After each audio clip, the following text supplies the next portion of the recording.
My dad abandoned us, then returned with cancer, begging for help. I welcomed him home, then handed him a bill for 20 years of missed child support with interest. I'm Evan, 28 years old, male, and I opened the door to my father like I was disarming a bomb. He was smaller than the stories I'd built to survive him.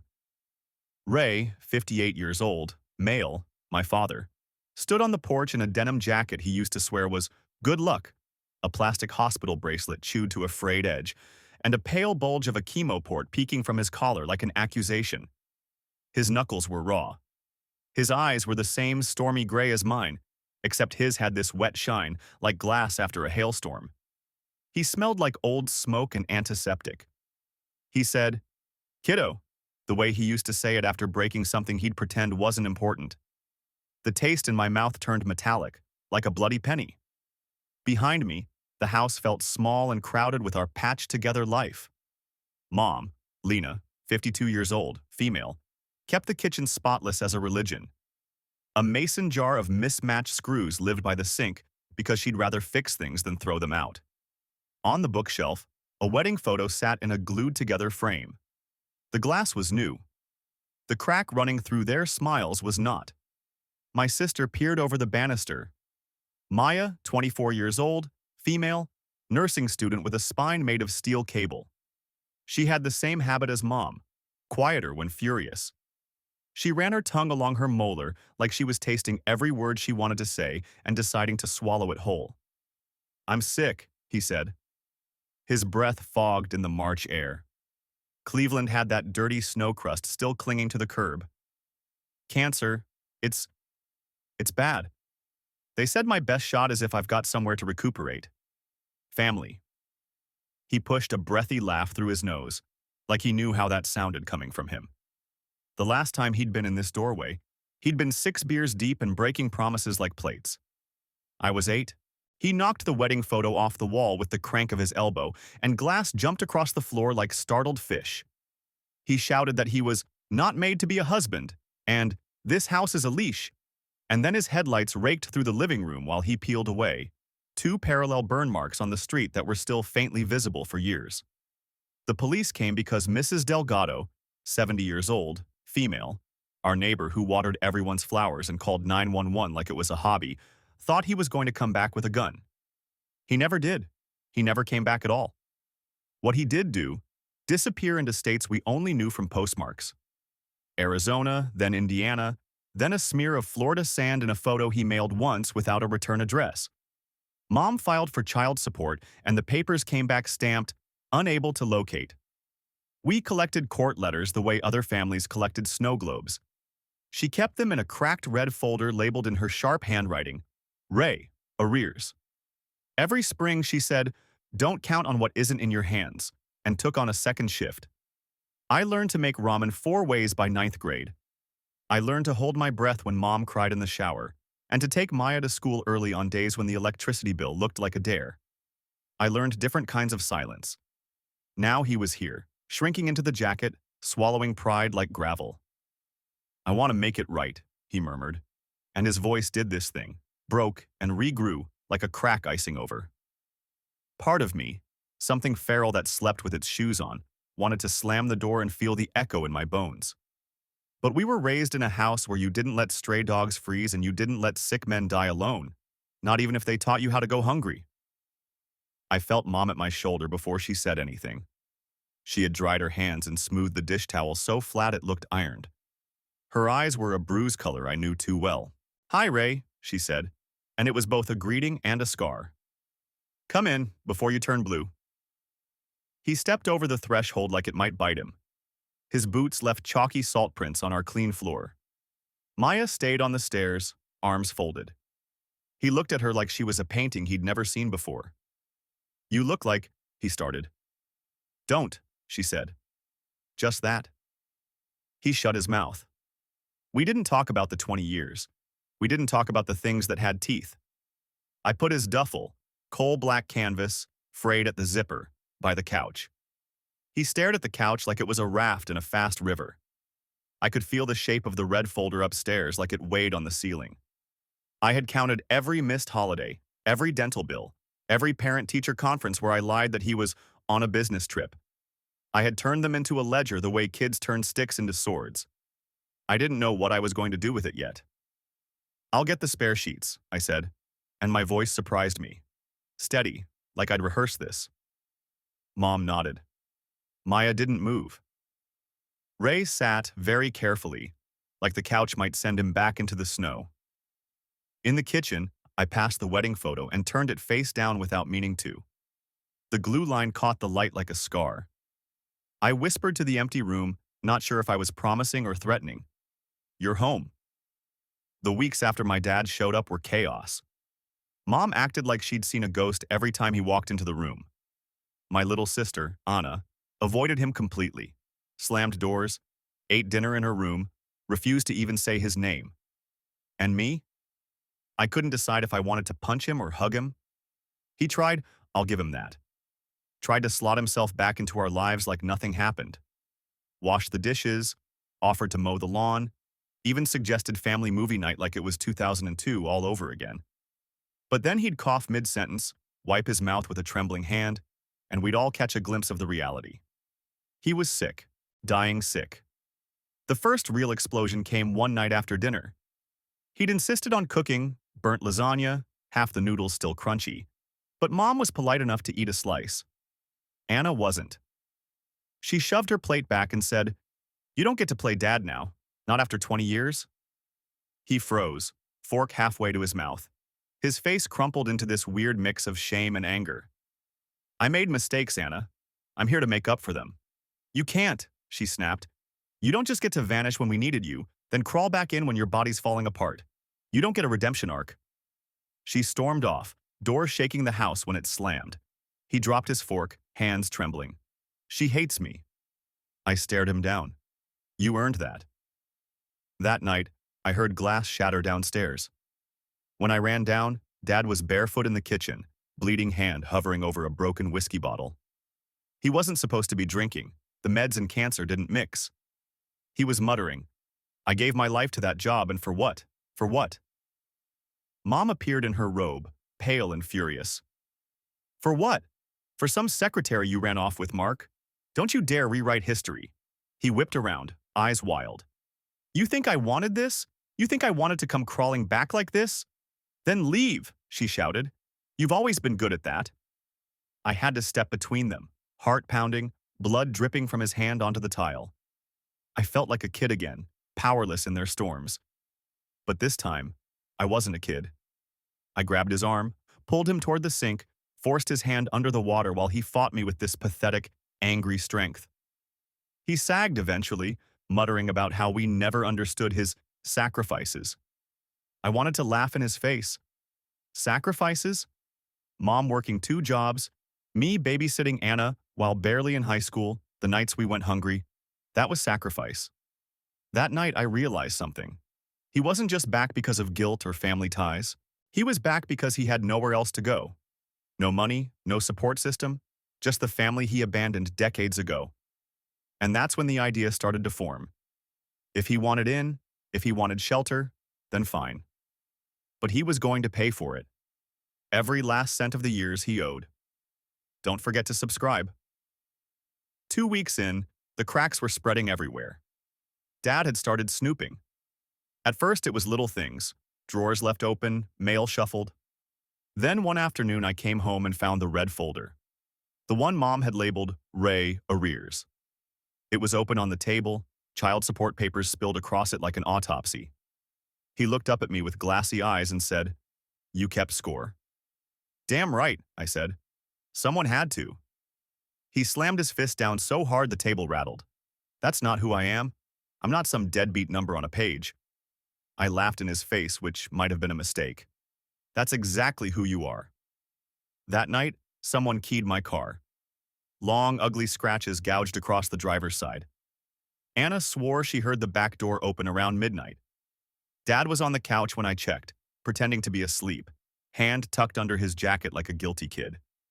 The next morning, he was all sweetness. "Maybe I can borrow your car to get to the clinic," he said, voice syrupy. "Funny," I said. "Clinic's 2 blocks away. Walk." He didn't like that. Days later, he caused a scene at Anna's nursing school orientation. She'd let him tag along. Big mistake. She told me later he stood up in the middle of the dean's speech and started crying about how proud he was, how his baby girl was going to save lives like her daddy once saved his coworkers in a factory fire. The dean had to call security when he wouldn't sit down. Anna was humiliated. She came home red-eyed and screamed, "He's ruining my life!" Dad sat in the kitchen, pretending to read a magazine. When she walked past, he muttered, "Ungrateful little brat." She whipped around so fast I thought she'd swing at him. Mom had to drag her upstairs. That same week, I caught him in my room. My door was locked, but he'd forced it. He was going through my desk drawers, muttering about letters, proof, something you're hiding. I shoved him so hard he hit the dresser. For a second, I thought he'd swing back, but he just looked unhinged. "You don't trust me," he said, eyes darting, breath sour. "You never did. You left us to rot," I snapped. "Why the hell would I trust you?" He started crying then, loud, ugly sobs that turned into a scream. He swept everything off my dresser in one motion. Books, lamp, framed photo of me and Anna at graduation. The glass shattered against the floor. He stormed downstairs and slammed the door so hard the whole house shook. We didn't see him for 3 days. When he came back, he reeked of booze and sweat, shirt stained, a cigarette burn in his jacket. He just dropped on the couch like nothing happened and muttered, "I'm sick. You have to forgive me. Family forgives." But as I picked shards of glass from my carpet that night, I realized forgiveness wasn't on the table. Payment was. He thought he could keep taking, keep tearing us down because we'd never push back. I decided right then, if he wanted to stay under our roof, I was going to hand him a bill. Not just numbers scribbled in a folder, but every dollar, every year he owed, with interest. And he was going to choke on it. I spent 2 nights hunched over the kitchen table with that red folder, a calculator, and every scrap of documentation Mom had saved. 20 years of missed payments. Interest stacked like bricks.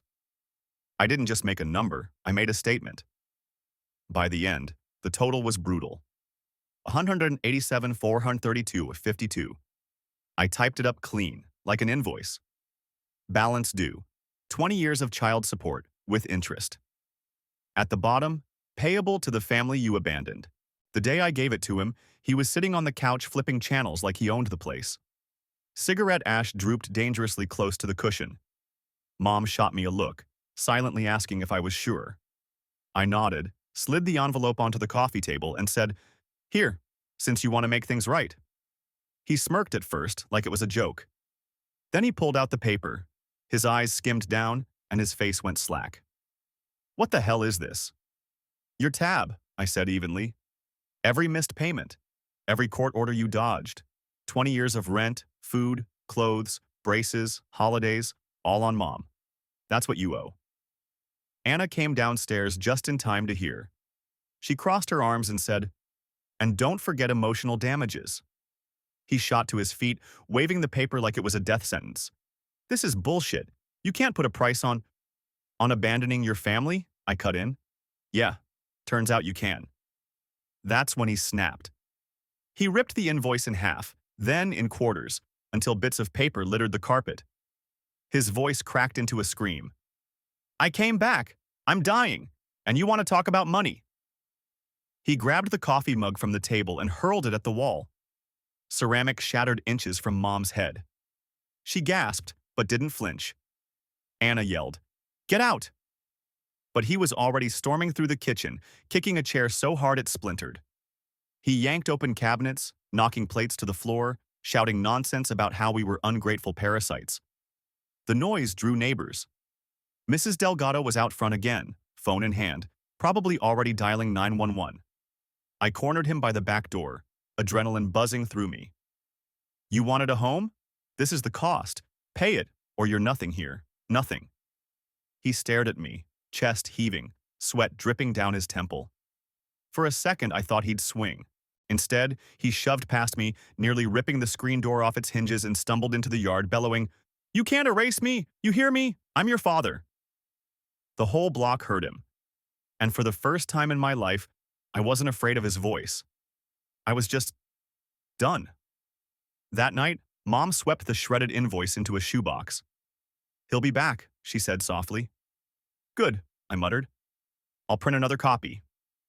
Don't forget to subscribe." Update. Wow. Okay, I did not expect this to blow up the way it did. I posted because I was shaking with adrenaline after handing my dad that invoice from hell. But holy crap, reading through your comments has been wild. Some of you are calling me a hero. Some are saying I should have kicked him out the second he stepped through the door. And then there's the handful of DMs from people telling me I'm soulless for charging a dying man. To those folks, he didn't just make mistakes. He disappeared for 20 years. That's not a mistake. That's abandonment. And for everyone asking if he paid, no, not even close. Instead, he went full nuclear meltdown. Like I said, he shredded the invoice, trashed the kitchen, then stormed out screaming about being our father. I thought that was the end of it. But the fallout's been ugly. First, Mrs. Delgado, our nosy neighbor, the one who calls the cops if a squirrel sneezes wrong, filmed part of his meltdown on her phone. She showed it to Mom. It's grainy, but you can clearly hear him screaming, "You'll pay for this," while hurling plates. Now, half the block thinks we're hosting some kind of soap opera. Second, he didn't actually leave. He camped out in the shed behind our garage. I found out the next morning when I stepped outside for work and saw cigarette butts in the snow, a blanket stuffed behind the lawnmower, and him stumbling out with wild eyes like some raccoon in human form. He claimed he was giving us space, but still deserved a roof. Third, and this is where it gets insane, he started calling people. Old family friends, cousins we haven't seen in years, even Mom's church group, telling them we were extorting him while he was on his deathbed. One of my aunts actually showed up at the house crying, begging us to have compassion. I had to physically show her the red folder full of court documents to shut that down. The man is running a sympathy campaign while squatting in our backyard. And the worst part? He's escalating. Yesterday, Anna came home to find her textbooks scattered in the driveway. He admitted later he borrowed them to read up on her classes. She's terrified he's going to sabotage her nursing program out of spite. So yeah, that bill I handed him wasn't just a symbolic middle finger. It lit a fuse. And now he's lashing out like a cornered animal. Some of you said I should have just called the cops right away. Honestly, I wanted to. But then I look at him, shrunken, sick, coughing up his lungs, and part of me hesitates.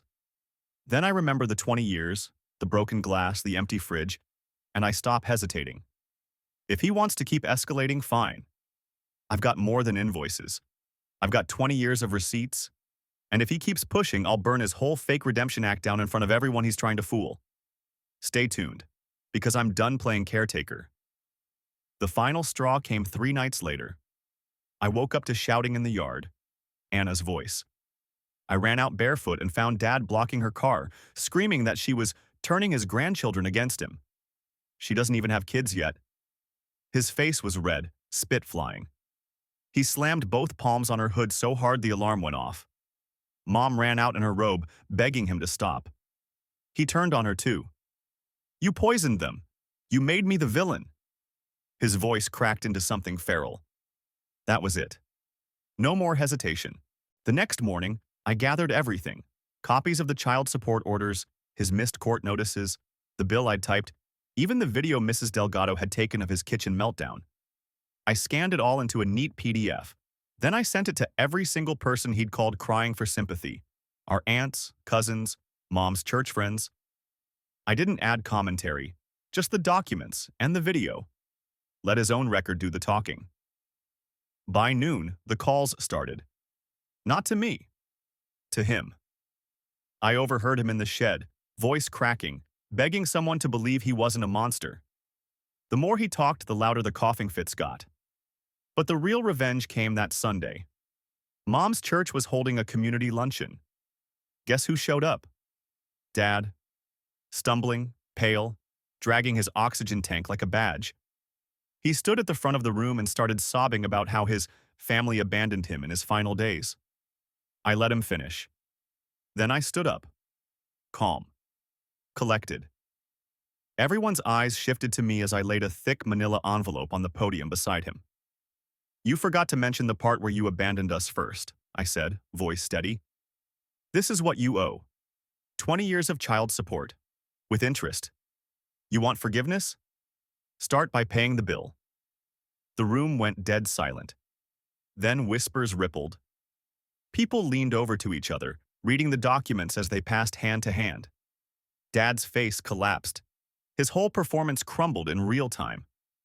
This isn't fair, he croaked, trying to grab the papers. They're twisting everything. Mrs. Delgado's voice cut in from the back. I saw you screaming and throwing dishes. Don't you lie in God's house. He spun, wild-eyed, knocking over the podium. Plates clattered, a glass pitcher smashed. People gasped as he staggered, coughing blood into his hand. Someone called for an ambulance. And me? I didn't move to help him. I just stood there, heart hammering, watching his own lies devour him in front of the entire community he was trying to fool. He was no longer the tragic father begging for mercy. He was the man who'd abandoned his family, exposed in broad daylight, choking on the truth. And for the first time in my life, I felt free. The ambulance took him straight from the church to the ER. We didn't ride with him. Mom went home in silence, Anna white-knuckling the wheel. I couldn't shake the image of him crumpled on the linoleum, blood on his hand, people staring like he was some fallen preacher. But if I thought that would be the end, I was dead wrong. Within 24 hours, my phone blew up. Not with sympathy for us, sympathy for him. Some relatives were furious, calling me cruel, saying I humiliated a dying man. But then others forwarded me screenshots. Dad had been posting on Facebook from his hospital bed, a selfie with the oxygen mask. Caption: Even now, my children want to destroy me. Pray for me. The comments were a war zone, half pity, half disgust. The documents I'd sent were circulating too. His lie couldn't survive both. And that's when he retaliated. First, my car. Again. This time not just keyed, tires slashed clean through. Happened overnight in our own driveway. Anna swore she saw a figure limping away when she came home from a late shift. Then the phone calls. Anonymous numbers, heavy breathing, hang-ups. Once, a raspy whisper, "Blood's on your hands." Mom's church friends started distancing. Some believed him, some us, but the drama was too much. At work, my boss pulled me aside. "Evan, your father's been calling here. Says you're stealing his disability checks. You need to get your house in order." I nearly lost it right there in the office. The lowest point came one night when we found the shed door open. Inside, on the workbench, were family photos, ours from the living room. He'd ripped them out of their frames and scrawled in Sharpie across each one, thieves, traitors, liars. My childhood smile defaced, Anna's graduation photo slashed with an X. That was when Mom finally cracked. She sat at the kitchen table, head in her hands, whispering, "I can't live like this anymore." So we made a plan. The next time he came back, and we knew he would, we wouldn't just argue. We wouldn't just endure. We'd end it on our terms. Because he wanted to turn this into war, and war was exactly what he was going to get. Update 2. Back again. Honestly, I didn't even want to write this one, but my DMs are full of people asking what happened after the church incident. And since some of you seem more invested than half my extended family, here goes. First off, to the folks calling me heartless for embarrassing a dying man in front of a crowd, let me remind you, he humiliated himself. I didn't put whiskey in his veins. I didn't make him scream at his daughter in public. I didn't walk out on my family for 20 years. All I did was shine a light on the mess he left. If that makes me cruel, fine. I'll wear it. Now for the fallout. He's in and out of the hospital. Every time he checks in, he posts another pity selfie on Facebook with captions like, "My children have abandoned me again," or "Blood is thicker than greed." His little fan club of gullible relatives eats it up. But the receipts I dropped are still floating around, so not everyone's buying it. Some of my cousins actually called to apologize for ever believing him. But he's not just crying online. He's lashing out. Tires slashed. Threat calls. And this part freaked people out the most when I told them. He broke into the shed and vandalized our family photos. Wrote "thieves" and "liars" over our faces like some horror movie stalker. You don't look at your dad the same way after you see your childhood picture defaced in black marker. And yeah, I see the comments saying, just call the cops. Believe me, we've thought about it.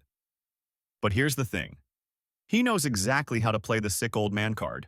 The second the police show up, he'll be coughing blood and clutching his chest, and we'll look like monsters kicking a dying man into the snow. The law doesn't deal in 20 years of emotional damage. It deals in the present. And right now, he's a frail patient with a sob story. So instead, we're planning something else. Something final. He thinks he's writing the narrative. Tragic father betrayed by his children. But he doesn't realize we've already got the ending drafted. All I'll say is this. The next time he tries to twist the story in public, it won't just be an invoice or a few court papers. It'll be everything. Every scrap of truth he's buried, every lie he's spun, dragged into the light where no pity post can smother it. He wanted a war. He's going to get a funeral, for his reputation, if nothing else. Stay tuned. The chance came faster than I expected. Dad's hospital released him after another round of chemo, and he showed up at a family cousin's birthday cookout. He wasn't invited.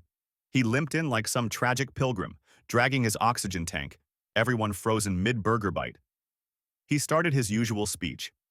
How he was dying alone, how his children robbed him blind, how we were heartless. But this time, we were ready. I stood up with a laptop under my arm. Anna was beside me, pale but steady. Mom sat clutching the red folder like a Bible. Since you like telling stories, I said, voice cutting across the yard, let's show everyone the full story. I plugged the laptop into the cousin's patio TV.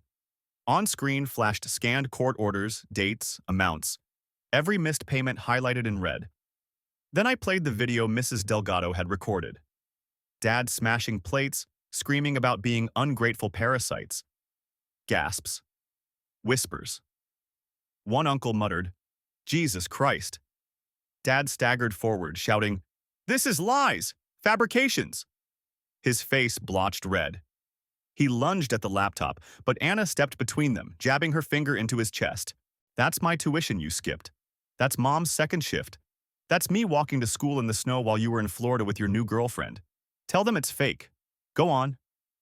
He froze, lips trembling. The silence was crushing. Then I dropped the hammer. I pulled out a printed stack, the very invoice he'd torn to shreds weeks ago. Here's your legacy, Dad. Not love, not sacrifice, just debt. Payable to the family you abandoned. I slapped it against his chest. It slid down into his lap when he slumped into a chair, coughing. The whole yard was watching. No sympathy this time, no believers. Just the wreckage of his own lies spread out like dirty laundry. He broke. Loud, heaving sobs that turned into rage. He screamed at Mom, You turned them against me. He tried to flip the table, but his strength gave out and he collapsed sideways into the grass. A few cousins rushed to help him, but no one looked at him with pity anymore, just disgust. By the end of the night, he was gone, loaded into an ambulance again, this time not as a tragic figure, but as a man who'd been stripped bare in front of everyone he'd hoped to manipulate. We didn't follow. We didn't check in. We didn't answer calls from relatives trying to guilt us. Because the revenge was done. He wanted an audience for his pity act.